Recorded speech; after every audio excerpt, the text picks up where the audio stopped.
Hikoya qilinishicha, Allohning payg'ambari Sulaymon alayhissalom dengiz sohilida o'tirganlarida don ko'tarib dengiz tarafga yurib ketayotgan chumolini ko'rib qoldilar. Unga biroz tikilib turdi. Chumoli dengiz labiga yetib kelgach, suvdan bir qurbaqa chiqib og'zini ochib turdi. Chumoli uning og'ziga kirib oldi. Keyin qurbaqa suv tubiga sho'ng'idi.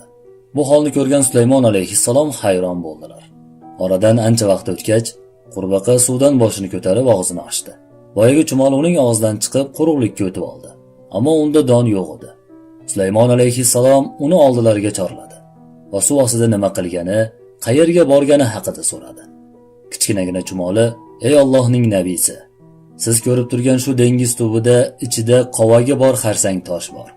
Uni ichida esa ko'zi ko'r bir qurt yashaydi. Alloh taolo uni o'sha yerda yaratgan. Qurt ozuqa topish uchun tashqariga chiqa olmaydi.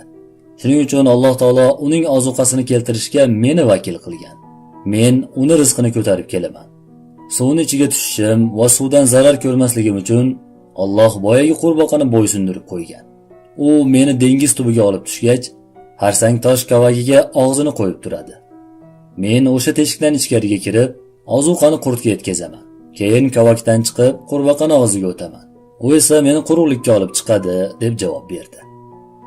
Sulaymon alayhissalom undan: "O'sha qurtning tasbihini eshitganmisan?" deb so'radi.